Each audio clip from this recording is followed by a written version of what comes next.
तर आम्ही ना आले आता गावाकडं आणि गावाकडे आले की सामान वगैरे ठेवलं, झाडून वगैरे घेतलं. संचितला म्हणलं, "चल आम्ही शेताकडे चाललोय, येतोय का?" तर संचित म्हणला, "मी नाही येत." तो खेळत बसला होता. तर इथं बघू शकता छान असं पाणी. तर पाणी द्यायला लागले होते. नुकतीच मका लावली. तर काल का परवा मका लावली होती. त्यामुळं आमचे वाटेकरी आहेत ना, तर ते सगळ्या जिथं-जिथं मका लावली ना, तर त्यांना पाणी द्यायचं काम सुरू होतं आणि आम्ही आलो होतो. आम्ही आलो, बघितलं. मग नंतर विहिरीला किती पाणी आहे ते पण बघितलं. आलो की मग खाली एक फेरफटका मारतच असतो. मग मस्त असा टाईमपास केला, फिरून वगैरे झालं. मग आता नारळ वगैरे लागले होते, तर मग म्हटलं चला आता शहाळाचे नारळ आहेत, पाणी पिऊया आपण. त्यामुळे मग त्यांना ना असं आमच्याकडे मोठाच्या मोठा असा स्टूल आहे. त्या स्टूलवर उभा केला आणि म्हटलं चला काढा. मी धरते म्हणलं.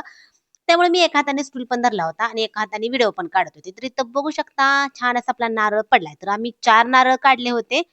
मग काय नारळ काढले की आता प्यायचं थंडगार असं ताज्या-ताज्या नारळाचं पाणी आणि अगदी शहाळ्याचं नारळ होतं. आतमध्ये मलई सुद्धा तयार झाली नव्हती.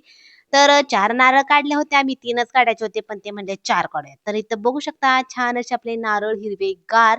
मग काही चटई टाकली, झाडून वगैरे घेतलं होतं. आल्यावर बाहेर चटई टाकली. आता जवळपास एक 5:00-5:30 वाजत आल्या होत्या आणि मग इथं मी चाकूनीच काढायला लागले होते आणि कवळे नारळ होते त्यामुळे असं पटकन निघाले आणि नारळात पाणी पण खूप जास्त होतं. एका नारळामध्ये 1.5 ग्लास, 2 ग्लास असं पाणी निघालं. मग काय आम्ही तिघांनी पण 3 म्हणजे 4ही पण नारळातलं पाणी पिलो आम्ही आणि हे नारळ विकत घ्यायचं म्हणलं ना तर ₹50 ला आहे. मी पण आपल्या गावचा, घरचा, ताजा-ताजा असा नारळाचं पाणी. चला या तुम्ही नारळाचं पाणी प्यायला आणि तुम्हाला आजचा छोटासा मिनी ब्लॉग ना कसा वाटला ते नक्की सांगा आणि व्हिडिओ आवडला असेल तर जाता-जाता लाईक, शेअर आणि सबस्क्राईब नक्की करा. चला तर मग बाय बाय.